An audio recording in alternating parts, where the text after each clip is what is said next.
Bismillahirrahmanirrahim. Okay, right. So next chapter is synthesizing bodies of evidence.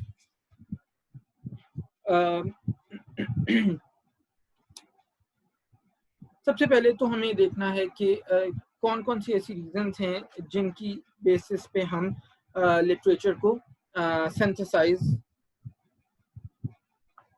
कर रहे होते हैं। ठीक है, तो पहली रीजन उसके अंदर है developing research proposals required for academic degrees. Second है developing proposals required to apply for external research funding. Third is identifying research methods. Fourth, identifying experts in a given topic area. And last, identifying funding sources in a given area. तो ये यानी वो वाली सारी reason हैं जिनकी basis के ऊपर हम ये चाह रहे होते हैं कि हम लिटरेचर को सिंथेसाइज कर सकें इन वन वे और द अदर। अब लिटरेचर को सिंथेसाइज करने के डिफरेंट वेज हैं। उनके अंदर एक आता है नरेटिव रिव्यूज। नरेटिव रिव्यूज का मतलब ये होता है कि एक ऐसा रिव्यू पेपर जिसके अंदर हम फेनोमेना को एज सच डिस्क्राइब करते हैं। ठीक है, नरेटिव रिव्यूज में जो भी हमारा क्वेश्चन ऑफ इंटरेस्ट है उसको हम बेसिकली डिस्क्राइब कर रहे होते हैं। ठीक है, फिर हमारे पास आ जाता है systematic reviews without Meta analysis. ठीक है, सिस्टमैटिक रिव्यू एक ऐसा रिव्यू पेपर होता है जिसके अंदर हमें स्पेसिफिक सर्च स्ट्रेटजीज डॉक्यूमेंट करके इंक्लूजन और एक्सक्लूजन क्राइटेरिया क्लियर कट देके हम स्टडीज को जो उसी डोमेन की जो हमारा रिसर्च क्वेश्चन होता है उसी डोमेन में जो स्टडीज होती हैं उनको हम बेसिकली इंक्लूड करते हैं और उनकी बेसिस पे हम रिव्यू प्रिपेयर करते हैं। फिर इसी के साथ हमारे पास आ जाता है systematic reviews with Meta analysis.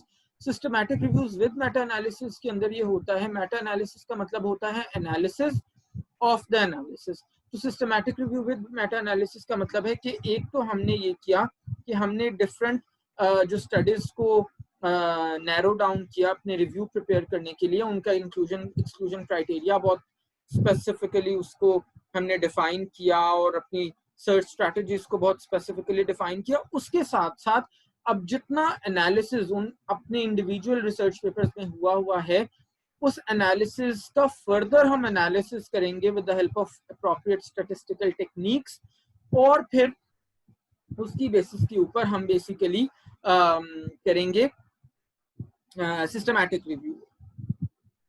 ठीक है, preparing for a systematic review क्या क्या स्टेप्स होने चाहिए। पहला स्टेप जो है determining the purpose of the review. सबसे पहले तो हमें ये एब्सोल्युटली क्लियर कट आइडिया होना चाहिए कि हमने हमारे रिव्यू जो हम करने जा रहे हैं उसका पर्पस क्या है। सेकेंड, आइडेंटिफाई द लिटरेचर कि जो हमारा लिटरेचर है उसको हमने किस तरह से आइडेंटिफाई करना है, हमारे रिसर्च पेपर्स किस तरह से हम आइडेंटिफाई करेंगे। Third, select studies for inclusion कि हम कौन कौन सी स्टडीज को अपनी लिटरेचर के अंदर इंक्लूड करेंगे। फिर लिटरेचर को सिंथेसाइज करने की जब बात आती है तो सबसे पहले हमने उसमें देखना है कि identify important characteristics of individual studies, यानी हम ये देखेंगे कि डिफरेंट जो स्टडीज को हमने नैरो डाउन किए हैं उनके इंपॉर्टेंट कैरेक्टरिस्टिक्स क्या थे। फॉर एग्जांपल सैंपल साइज कितना था, सैम्पलिंग टेक्निक प्रोबेबिलिटी थी या नॉन प्रोबेबिलिटी थी, स्टफ लाइक दैट। फिर नेक्स्ट जो है determine the quality of the individual studies कि हर इंडिविजुअल स्टडी की जो क्वालिटी है उसको हमने डिटरमिन करना है। Thirdly, identify important constructs across studies, यानी डिफरेंट स्टडीज में जो कंस्ट्रक्ट्स उन्होंने यूज किए हैं वो कितने वेल डिफाइंड है या नहीं है, उनको आइडेंटिफाई करना है। फिर make descriptive comparisons across studies, यानी डिफरेंट स्टडीज के अंदर जो डिस्क्रिप्टिव कंपैरिजन है वो, और फिर pool statistical data across studies, यानी जो स्टैटिस्टिकल कंपैरिजन है डिफरेंट स्टडीज के दरमियान में वो हम नहीं कर रहे हैं। Lastly, specify problems that need further study. इसके अंदर फिर हमने ये भी देखना है कि ऐसे प्रॉब्लम्स को हमने आइडेंटिफाई करना है जिसके अंदर हम ये रिकमेंड करना चाहते हैं कि ओके इस इवन इतना एक comprehensive systematic review carry out करने के बावजूद भी हम किसी सॉलिड कंक्लूजन के ऊपर नहीं पहुंच सके और इस डोमेन के अंदर बेसिकली हमारे पास फर्दर रिसर्च होनी चाहिए। ठीक है, नेक्स्ट जनाब हमारे पास आता है इम्प्लीमेंटिंग अ रिसर्च प्रोजेक्ट कि एक रिसर्च प्रोजेक्ट को हमने प्रैक्टिकली इम्प्लीमेंट किस तरह से करना है। तो उसके अंदर सबसे पहले हम देखेंगे प्रपोजल प्रिपरेशन। जैसे आप लोगों ने अभी जो साइनॉप्सिस बनाया है, साइनॉप्सिस का एक और नाम बेटे होता है रिसर्च प्रपोजल। तो एग्जैक्टली हम वही डिस्कस करने जा रहे हैं थ्योरेटिकली कि आपने रिसर्च प्रपोजल जब भी प्रिपेयर करना है तो उसके अंदर क्या क्या चीजें होनी चाहिए। जनरल प्रपोजल गाइडलाइंस, एक तो सबसे पहले आपने प्रपोजल जहां के लिए भी आप बना रहे हो उसकी कुछ स्पेसिफिक गाइडलाइंस होंगी जिनको आपने फॉलो करना है। जैसे आपने एग्जैक्टली अभी अपनी फॉर्मेटिंग उन स्पेसिफिक गाइडलाइंस को जो आपकी यूनिवर्सिटी ने आपको दी थी उनको फॉलो करके आपने बनाया। फिर रिसर्च प्रपोजल के एलिमेंट्स क्या क्या होते हैं। वैसे कोविड जब स्टार्ट हुआ था उससे पहले ये मैं आपको बहुत डिटेल से टॉपिक करवा चुका हूँ, ये भी और पार्ट्स ऑफ थीसिस। उसके अंदर टाइटल होता है, इन्वेस्टिगेटर्स होते हैं यानी जो आप इन्वेस्टिगेटर्स हो, रिसर्चर्स हो। प्रॉब्लम स्टेटमेंट होता है, प्रॉब्लम स्टेटमेंट का मतलब होता है रैशनल ऑफ द स्टडी, कि आप ये स्टडी क्यों करना चाह रहे हो। फिर पर्पसेस होते हैं जिसको यानी हम ऑब्जेक्टिव्स भी कहते हैं।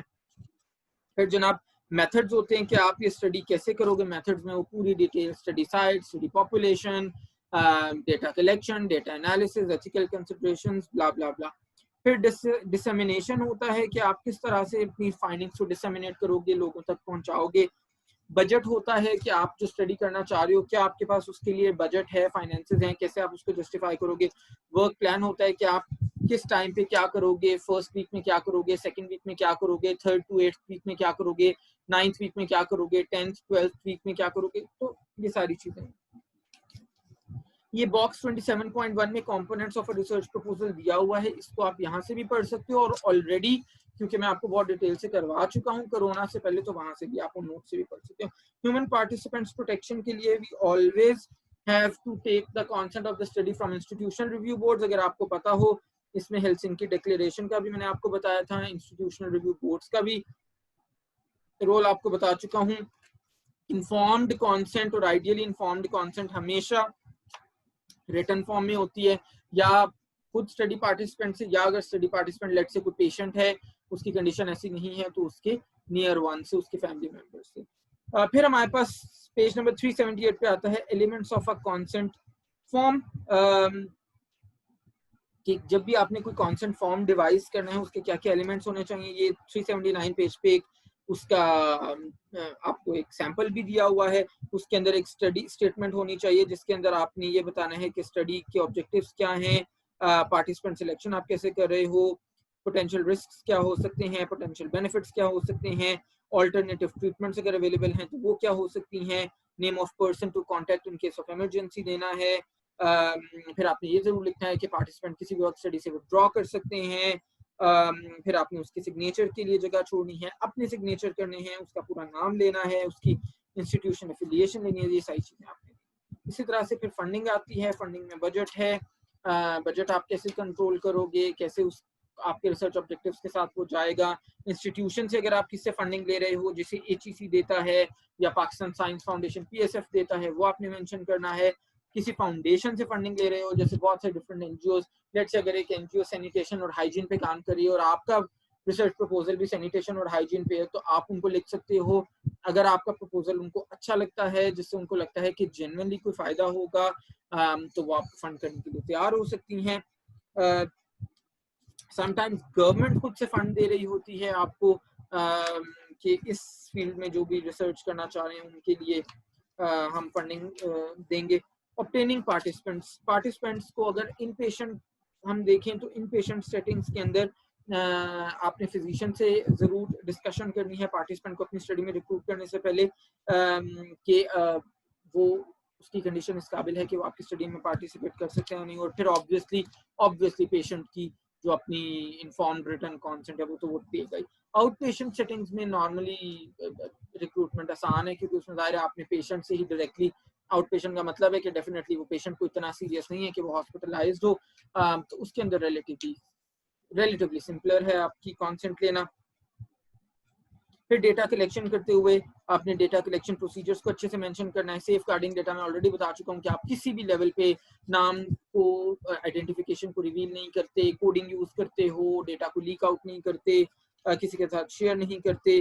पार्टिसिपेंट्स की जो एथिकल कंसिडरेशंस आप हमेशा उनको फॉलो करते हो। पायलट स्टडी मैंने लास्ट भी किसी लेक्चर में बताया था कि ओरिजिनल रिसर्च करने से पहले हम हमेशा 10% सैंपल के साथ पायलट स्टडी करते हैं, सो दैट अगर हमारी रिसर्च में कोई प्रॉब्लम हो तो वो इन एडवांस आइडेंटिफाई हो जाए। डेटा एनालिसिस करते हुए data coding is must. Data coding करने के बाद आप डेटा को एंटर करते हो, जो भी सॉफ्टवेयर आप यूज कर रहे हो, and then obviously you perform your statistical analysis. फिर हमारे पास आ जाता है पब्लिशिंग एंड प्रेजेंटिंग रिसर्च, जिसके अंदर बेसिकली हमारी जो मेजर जो पब्लिकेशंस होती हैं वो हमारी या तो जर्नल्स में कर सकते हैं या फिर हम मैगजीन्स में और न्यूज़लेटर्स में कर सकते हैं। साइंटिफिक पब्लिकेशंस हम हमेशा जर्नल्स में करते हैं। जो हमारा ऑब्जेक्टिव होता है कि ये इसको साइंटिफिक कम्युनिटी ही इसको रीड करे, जो रीडरशिप है वो साइंटिफिक कम्युनिटी की तरफ से होगी, और उसके अंदर हम टेक्निकल लैंग्वेज यूज करते हैं, साइंटिफिक टर्मिनोलॉजीज यूज करते हैं। जो हमारा लेमैन के लिए हम चाहते हैं कि हम अपनी रिसर्च को सिंप्लीफाई करके प्रेजेंट करें, सो दैट हमने जो रिसर्च किया at the end of the day जाहिर है वो इसीलिए कि कॉमन मैन को उससे बेनिफिट हो सके, तो उसको हम मैगजीन में पब्लिश कर सकते हैं, किसी न्यूज़ लेटर में पब्लिश कर सकते हैं, न्यूज़पेपर में पब्लिश कर सकते हैं। उसके अंदर हम कोई टेक्निकल टर्मिनोलॉजी, कोई साइंटिफिक टर्मिनोलॉजी को यूज नहीं कर रहे। फिर जनाब हमारे पास आ जाता है पीयर रिव्यू प्रोसेस। अगेन ये आपको बहुत डिटेल से मैं समझा चुका हूँ कोविड से पहले। पीयर रिव्यू प्रोसेस का मतलब ये होता है, पीयर कहते हैं फ्रेंड को या कुलीग को। पीयर रिव्यू प्रोसेस ये होता है कि लेट्स से एक जर्नल में पेपर पब्लिश करने के लिए मैंने भेजा है, और जनाब उसके बाद उस जर्नल में ने मेरा जो पेपर है उसको उसी फील्ड के कोई और एक्सपर्ट्स हैं, 2 या 3, समटाइम्स उससे ज़्यादा भी होते हैं, उनको वो फॉरवर्ड करते हैं कि ओके ये देख के बताएं कि जो इस बंदे ने पेपर भेजा है उसकी क्वालिटी कैसी है, उसमें रिसर्च मेथड्स कैसे हैं, स्टैटिस्टिकल एनालिसिस कैसा है, स्टैटिस्टिकल डिज़ाइन कैसा है, सैंपल साइज ठीक कैलकुलेट किया है कि नहीं, रिजल्ट सही इंटरप्रेट किए हैं कि नहीं, डिस्कशन सही है कि नहीं, कंक्लूजन ऑब्जेक्टिव के साथ जा रहा है कि नहीं जा रहा, लैंग्वेज कैसी है, ग्रामेटिकल मिस्टेक्स तो नहीं है। तो इस सारी की सारी चीज़ें पीयर रिव्यू प्रोसेस के अंदर आती हैं। फिर इसी तरह ऑथरशिप और एक्नॉलेजमेंट होती है कि जनाब वो सारी की सारी ऑथरशिप उन लोगों के पास होती है जो उस पेपर को के राइटर्स होते हैं। जो पब्लिकेशन राइट्स हैं वो जर्नल के पास चली जाती है जिसमें वो पब्लिकेशन होते हैं। Components of research article page number 395 पे sorry title and title page होता है, abstract, introduction, methods, results, discussion, conclusion, acknowledgements and references, more और लेस जो अभी हमने थीसिस के जो कंपोनेंट्स देखे थे लास्ट में, ठीक है। फिर इसी तरह प्रेजेंटेशन ऑफ रिसर्च हम डिफरेंट तरह से कर सकते हैं। एक हम ओरल प्रेजेंटेशन कर सकते हैं डिफरेंट कॉन्फ्रेंसेस के अंदर। फिर हमारे पास पोस्टर प्रेजेंटेशन होती हैं। ओरल प्रेजेंटेशन में ये होता है कि I would be allocated let's say 5-10 minutes अपनी रिसर्च को प्रेजेंट करने के लिए। उसके अंदर मैं वर्बली एक पावर पॉइंट बना लूंगा, वर्बली उस अपनी रिसर्च को प्रेजेंट कराऊंगा। सेकंड ऑप्शन ये होती है कि एक पोस्टर दे दिया जाता है, कह दिया जाता है कि एक पोस्टर प्रिपेयर कर लें बड़े साइज का, जिसके अंदर मैं अपनी रिसर्च को वर्बली नहीं बट ये है कि जो भी ड्यूरिंग कॉन्फ्रेंस लोग मेरी पोस्टर देख के मेरी रिसर्च के बारे में फर्दर मुझसे कोई क्वेरी करना चाहेंगे, वो मेरे पास आके इंडिविजुअली पूछ सकते हैं कि जी ओके ये आपने कैसे किया, क्या आपका ऑब्जेक्टिव था, क्या रिजल्ट थे, अच्छा ये वाला रिजल्ट ऐसे है तो क्यों है, आपको इस रिसर्च करने से क्या बेनिफिट हुआ, XYZ। तो वो पोस्टर, तो ये नॉर्मली 2 तरह के मॉड्स होते हैं, ओरल प्रेजेंटेशन, एक पोस्टर प्रेजेंटेशन, डिफरेंट कॉन्फ्रेंसेस के अंदर जो मेरी रिसर्चेस के ऊपर ही बेस, जो हमारी ओरिजिनल रिसर्चेस के ऊपर ही बेस कर रहा होता है। ठीक है बेटे, so this is all about this lecture. इंशाल्लाह नेक्स्ट लेक्चर में मिलेंगे। अल्लाह हाफ़िज़।